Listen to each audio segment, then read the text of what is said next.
ವೃಷಭ ರಾಶಿ ಮತ್ತು ವೃಷಭ ಲಗ್ನದವರಿಗೆ ಹೊಸ ವರ್ಷದ ಆರ್ಥಿಕ ಶುಭಾಶಯಗಳು. ಆ ದೇವರು ನಿಮಗೆ ಸಕಲ ಸಂಪತ್ತು, ಐಶ್ವರ್ಯ, ಆರೋಗ್ಯಗಳನ್ನ ಕೊಟ್ಟು ಕಾಪಾಡಲಿ ಅಂತ ಹೇಳ್ತಾ ಬನ್ನಿ 2025ರ ನಿಮ್ಮ ವರ್ಷ ಭವಿಷ್ಯವನ್ನು ನೋಡೋಣ. 2025 ನಿಮಗೆ ಪರಿವರ್ತನೆಯ ವರ್ಷ ಅಂತಲೇ ಹೇಳ್ಬೋದು.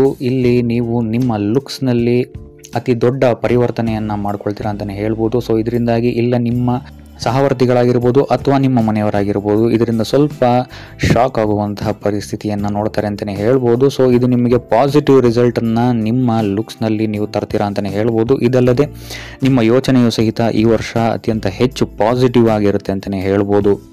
ಇದಲ್ಲದೆ ಈ ವರ್ಷ ನಿಮಗೆ ತುಂಬ ವಿಚಾರಗಳಲ್ಲಿ ಹೆಚ್ಚು ಬದಲಾವಣೆಯ ವರ್ಷ ಅಂತಲೇ ಹೇಳ್ಬೋದು. ಅತ್ಯಂತ ಪಾಸಿಟಿವ್ ಆದಂತಹ ರಿಸಲ್ಟ್ ನಿಮಗೆ ನಿಮ್ಮ ಬದಲಾವಣೆಯಲ್ಲಿ ಕಾಣುತ್ತೆ ಅಂತಲೇ ಹೇಳ್ಬೋದು. ಜನವರಿಯಿಂದ ಹಿಡಿದು ನವೆಂಬರ್ವರೆಗೂ ನಿಮ್ಮ ಮಿತ್ರರ ಸಹಕಾರ ನಿಮಗೆ ಅತ್ಯುತ್ತಮವಾಗಿ ಸಿಗುತ್ತೆ. ಇಲ್ಲಿ ನೀವು ಹೆಚ್ಚು ಅವ್ರ ಜೊತೆ ಪಾರ್ಟಿ ಆಗಿರ್ಬೋದು ಅಥವಾ ತಿರುಗಾಡೋದಾಗಿರ್ಬೋದು ಈ ವರ್ಷ ಹೆಚ್ಚು ಎಂಜಾಯನ್ನು ಮಾಡ್ತೀರಾ ಅಂತಲೇ ಹೇಳ್ಬೋದು. ಇದಲ್ಲದೆ ವರ್ಷದ ಪ್ರಾರಂಭದಿಂದಲೂ ಸಹಿತ ನಿಮಗೆ ಇಲ್ಲಿ ಶುಭ ಸುದ್ದಿಗಳು ಸಹಿತ ಹೆಚ್ಚಾಗಿ ಸಿಗುತ್ತೆ ಅಂತಲೇ ಹೇಳ್ಬೋದು. ಸೊ ಇದರಿಂದಾಗಿ ವರ್ಷದ ಪ್ರಾರಂಭದಿಂದ ನೀವು ಸ್ವಲ್ಪ ಖುಷಿಯಾಗಿರ್ತೀರಾ ಅಂತಲೇ ಹೇಳ್ಬೋದು. ಇದಲ್ಲದೆ ಈ ವರ್ಷ ನೀವು ಹೆಚ್ಚು ದೇಶ ವಿದೇಶಗಳಲ್ಲಿ ಯಾತ್ರೆಗಳನ್ನು ಮಾಡ್ತೀರಾ ಅಂತಲೇ ಹೇಳ್ಬೋದು. ಇದಲ್ಲದೆ ಈ ವರ್ಷ ನಿಮ್ಮ ಎಂಜಾಯ್ಮೆಂಟ್ಗೆ ಅತ್ಯುತ್ತಮವಾದಂತಹ ವರ್ಷವಾಗಿರುತ್ತೆ. ಟ್ರಾವೆಲಿಂಗ್ ಆಗಿರ್ಬೋದು, ಎಂಟರ್ಟೈನ್ಮೆಂಟ್ ಆಗಿರ್ಬೋದು, ಅಡ್ವೆಂಚರ್ ಆಗಿರ್ಬೋದು ನೀವು ಈ ವರ್ಷ ಅತ್ಯಂತ ಹೆಚ್ಚಾಗಿ ನೋಡ್ತೀರಾ ಅಂತಲೇ ಹೇಳ್ಬೋದು. ಇದಲ್ಲದೆ ನೀವು ಯಾರು ಇದುವರೆಗೂ ಸೋಷಿಯಲ್ ಮೀಡಿಯಾದಲ್ಲಿ ಇರಲಿಲ್ಲ ಅಂಥವರು ಸಹಿತ ಈ ವರ್ಷ ಸೋಷಿಯಲ್ ಮೀಡಿಯಾದಲ್ಲಿ ತಮ್ಮ ಲಕ್ಕನ್ನು ಟ್ರೈ ಮಾಡ್ತೀರಾ ಅಂತಲೇ ಹೇಳ್ಬೋದು. ಕಲೆಗೆ ಸಂಬಂಧಿಸಿದಂತೆ ನೀವು ಈ ವರ್ಷ ಸೋಷಿಯಲ್ ಮೀಡಿಯಾದಲ್ಲಿ ಹೆಚ್ಚು ಆ್ಯಕ್ಟಿವ್ ಆಗಿರ್ತೀರಾ ಅಂತಲೇ ಹೇಳ್ಬೋದು. ಇನ್ನು ಆರ್ಥಿಕ ವಿಚಾರವನ್ನು ನಾವು ನೋಡುವಂಥದ್ದಾದರೆ ಈ ವರ್ಷ ನಿಮಗೆ ಅತಿ ಹೆಚ್ಚು ಏರಿಳಿತಗಳನ್ನು ನೀವು ನೋಡ್ತೀರಾ ಅಂತಲೇ ಹೇಳ್ಬೋದು. ಜನವರಿ, ಫೆಬ್ರವರಿ, ಏಪ್ರಿಲ್, ಅಕ್ಟೋಬರ್ ಮತ್ತು ಡಿಸೆಂಬರ್ ಈ 5 ತಿಂಗಳು ನೀವು ಹಣದ ವಿಚಾರದಲ್ಲಿ ಸ್ವಲ್ಪ ತೊಂದರೆಗಳನ್ನು ಹೆಚ್ಚಾಗಿ ಅನುಭವಿಸ್ತೀರಾ ಅಂತಲೇ ಹೇಳ್ಬೋದು. ಖರ್ಚು ಹೆಚ್ಚಾಗಬಹುದು. ಈ ಟೈಮಲ್ಲಿ ವಾಹನ, ಸಂತಾನಕ್ಕೆ ಸಂಬಂಧಿಸಿದಂತೆ ನಿಮಗಿಲ್ಲಿ ಧನಹಾನಿಯಾಗುವಂತಹ ಅಥವಾ ಖರ್ಚುಗಳು ಹೆಚ್ಚಾಗುವಂತಹ ಸಾಧ್ಯತೆ ಇದೆ ಅಂತಲೇ ಹೇಳ್ಬೋದು. ಇದನ್ನು ಹೊರತುಪಡಿಸಿ ಮೇಯಿಂದ ಹಿಡಿದು ಸೆಪ್ಟೆಂಬರ್ವರೆಗೆ ನಿಮಗೆ ಅತ್ಯುತ್ತಮವಾದಂತಹ ಸಮಯವಾಗಿರುತ್ತೆ. ಆರ್ಥಿಕ ದೃಷ್ಟಿಕೋನದಿಂದ ಧನಲಾಭ ಈ ಟೈಮಲ್ಲಿ ಅತ್ಯಂತ ಹೆಚ್ಚಾಗಿರುತ್ತೆ ಅಂತಲೇ ಹೇಳ್ಬೋದು. ಆದರೆ ಈ ಪೂರ್ತಿ ವರ್ಷ ನಿಮಗೆ ಸ್ವಲ್ಪ ಸೇವಿಂಗ್ಸಲ್ಲಿ ಸ್ವಲ್ಪ ಸಮಸ್ಯೆ ಆಗ್ಬೋದು. ದುಡ್ಡು ಬರ್ತಾ ಇದೆ, ದುಡ್ಡು ಹೋಗ್ತಾ ಇದೆ ಅಂತಲೇ ಅನ್ನಿಸ್ತಾ ಇರ್ಬೋದು. ಸೇವಿಂಗ್ಸ್ ಮಾಡೋದಕ್ಕೆ ಈ ವರ್ಷ ಸ್ವಲ್ಪ ಕಷ್ಟ ಆಗುತ್ತೆ ಅಂತಲೇ ಹೇಳ್ಬೋದು.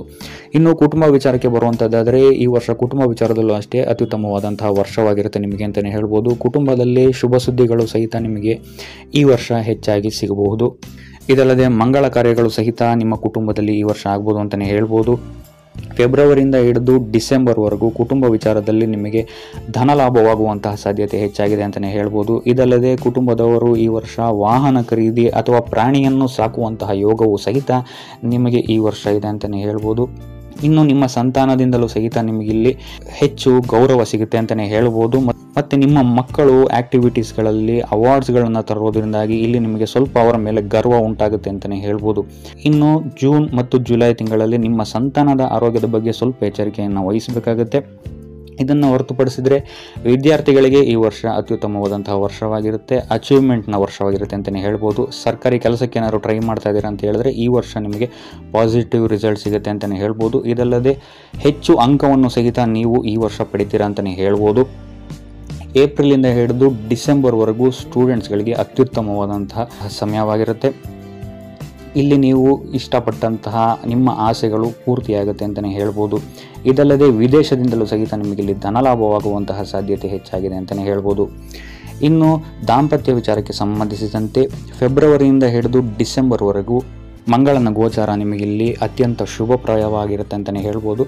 ಆದರೆ ಜನವರಿಯಿಂದ ಹಿಡಿದು ಮಾರ್ಚ್ ತನಕ ಸ್ವಲ್ಪ ನಿಮ್ಮ ದಾಂಪತ್ಯ ಜೀವನದಲ್ಲಿ ಅಥವಾ ಪ್ರೇಮ ಜೀವನದಲ್ಲಿ ಸ್ವಲ್ಪ ಇರುಸು ಮುರುಸು ಉಂಟಾದರೂ ಸಹಿತ ನಿಮ್ಮ ಪಾರ್ಟ್ನರ್ಗೆ ಇಲ್ಲಿ ಅವರ ಕರಿಯರ್ಗೆ ಸಂಬಂಧಿಸಿದಂತೆ ಲಾಭವಾಗುವಂತಹ ಸಾಧ್ಯತೆ ಇದೆ ಅಂತಲೇ ಹೇಳ್ಬೋದು.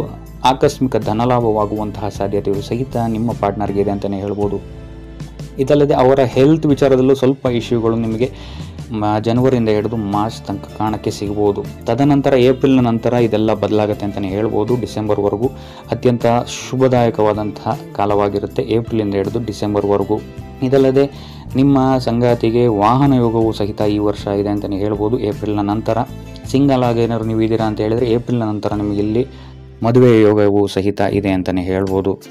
ಇನ್ನು ಇದಲ್ಲದೆ ನಿಮ್ಮ ಪಾರ್ಟ್ನರ್ಗೆ ದೇಶ ವಿದೇಶದಿಂದ ಇಲ್ಲಿ ಈ ವರ್ಷ ಏಪ್ರಿಲ್ನ ನಂತರ ಅತಿ ಹೆಚ್ಚು ಲಾಭವನ್ನು ನೋಡ್ತಾರೆ ಅಂತಲೇ ಹೇಳ್ಬೋದು. ಇದಲ್ಲದೆ ವಿದೇಶಕ್ಕೆ ಹೋಗುವಂತಹ ಅವಕಾಶಗಳು ಸಹಿತ ನಿಮಗಿಲ್ಲಿ ಒದಗಿ ಬರಬಹುದು. ಇನ್ನು ವ್ಯಾಪಾರಕ್ಕೆ ಸಂಬಂಧಿಸಿದಂತೆ ಈ ವರ್ಷ ನೀವು ನೆನಪಿಡುವಂತಹ ವರ್ಷವಾಗಿರುತ್ತೆ ಅಂತಲೇ ಹೇಳ್ಬೋದು. ಐತಿಹಾಸಿಕವಾದಂತಹ ದೊಡ್ಡ ದೊಡ್ಡ ಆಪರ್ಚುನಿಟೀಸ್ಗಳು ನಿಮಗೆ ಈ ವರ್ಷ ಸಿಗುತ್ತೆ ಅಂತಲೇ ಹೇಳ್ಬೋದು. ಇದಲ್ಲದೆ ನೀವೇನಾದರೂ MNCಯಲ್ಲಿ ಏನಾದರೂ ಕೆಲಸ ಮಾಡ್ತಾ ಇದ್ದೀರಾ ಅಂತ ಹೇಳಿದ್ರು ಸಹಿತ ನಿಮಗಿಲ್ಲಿ ದೊಡ್ಡ ಡೆಸಿಗ್ನೇಷನ್ಗಳು ಸಿಗುವಂತಹ ಸಾಧ್ಯತೆ ಇದೆ ಅಂತಲೇ ಹೇಳ್ಬೋದು. ಇದಲ್ಲದೆ ಮ್ಯಾನೇಜ್ಮೆಂಟಿಂದಾಗಿ ನಿಮಗಿಲ್ಲಿ ದೊಡ್ಡ ಟೀಮ್ ನಿಮ್ಮ ಅಂಡರ್ಗೆ ಬರುವಂತಹ ಸಾಧ್ಯತೆ ಇದೆ ಅಂತಲೇ ಹೇಳ್ಬೋದು. ಇನ್ನು ನೀವೇನಾದರೂ ವ್ಯಾಪಾರ ಮಾಡ್ತಾ ಇದ್ದೀರಾ ಅಂತ ಹೇಳಿದ್ರು ಸಹಿತ ಈ ವರ್ಷ ನೀವು ದೊಡ್ಡ ದೊಡ್ಡ ಕಂಪನಿಗಳ ಜೊತೆ ಟೈಅಪ್ಸ್ಗಳು ಮಾಡ್ಬೋದು ಅಂತಲೇ ಹೇಳ್ಬೋದು. ಇದಲ್ಲದೆ ವಿದೇಶಕ್ಕೆ ಸಂಬಂಧಿಸಿದಂತೆ ನಿಮಗಿಲ್ಲಿ ಅತಿ ಹೆಚ್ಚು ಲಾಭವನ್ನು ನೀವು ನೋಡ್ತೀರಾ ಅಂತಲೇ ಹೇಳ್ಬೋದು. ಇನ್ನು ಇದಲ್ಲದೆ ಶನಿ 10ನೇ ಮನೆಯಲ್ಲಿರೋದ್ರಿಂದಾಗಿ ಇಲ್ಲಿ ನಿಮಗೆ ಭಾಗ್ಯದ ಸಪೋರ್ಟ್ ಅತಿ ಹೆಚ್ಚು ಸಿಗುತ್ತೆ ಈ ಫೀಲ್ಡ್ಗಳಲ್ಲಿ ಅಂತ ಹೇಳ್ಬೋದು. ಮೊದಲನೇದಾಗಿ ಸೋಷಿಯಲ್ ಮೀಡಿಯಾ ಅಥವಾ ಕಲೆಗೆ ಸಂಬಂಧಿಸಿದಂತೆ, ಸಂಗೀತ ಆಗಿರ್ಬೋದು, ಕಬ್ಬಿಣಕ್ಕೆ ಸಂಬಂಧಿಸಿದಂತೆ ಅಥವಾ ಟೂಲ್ಸ್ಗಳಿಗೆ ಸಂಬಂಧಿಸಿದಂತೆ ಅಥವಾ ಗಾಡಿಗೆ ಸಂಬಂಧಿಸಿದಂತೆ ಅಥವಾ ವಕೀಲ ವೃತ್ತಿಯಲ್ಲಿ ಏನಾದ್ರು ನೀವು ಇದ್ದೀರಾ ಅಂತ ಹೇಳಿದರೆ, ಫಿಲ್ಮ್ ಆಗಿರ್ಬೋದು, ಆ್ಯಕ್ಟಿಂಗ್ ಆಗಿರ್ಬೋದು, ಬಿಲ್ಡರ್ಗಳಾಗಿರ್ಬೋದು ಅಥವಾ ಕಾಂಟ್ರಾಕ್ಟರ್ಸ್ಗಳಾಗಿರ್ಬೋದು, ಈ ವರ್ಷ ನಿಮಗಿಲ್ಲಿ ಶನಿಯ ಸಪೋರ್ಟ್ ಅತಿ ಹೆಚ್ಚು ಸಿಗುತ್ತೆ ಅಂತಲೇ ಹೇಳ್ಬೋದು. ಸೊ ಇದರಿಂದಾಗಿ ಇಲ್ಲಿ ನಿಮಗೆ ಭಾಗ್ಯದ ಸಪೋರ್ಟ್ ಅತಿ ಹೆಚ್ಚಾಗಿ ಈ ವರ್ಷ ಈ ವರ್ಕ್ ಫೀಲ್ಡಲ್ಲಿರುವಂಥವ್ರಿಗೆ ಹೆಚ್ಚಾಗಿ ಸಿಗುತ್ತೆ ಅಂತಲೇ ಹೇಳ್ಬೋದು. ಇದಲ್ಲದೆ ದೊಡ್ಡ ಧನಲಾಭವಾಗುವಂತಹ ಸಾಧ್ಯತೆಯು ಸಹಿತ ಇಲ್ಲಿ ನಿಮಗೆ ಸಿಗುತ್ತೆ ಅಂತಲೇ ಹೇಳ್ಬೋದು. ಅದಲ್ಲದೆ ನೀವಿರುವಂತಹ ಕೆಲಸದಲ್ಲೇ ನಿಮಗಿಲ್ಲಿ ದೊಡ್ಡ ದೊಡ್ಡ ಆಪರ್ಚುನಿಟೀಸ್ಗಳು ಸಹಿತ ಹೆಚ್ಚಾಗಿ ಸಿಗುತ್ತೆ ಅಂತಲೇ ಹೇಳ್ಬೋದು.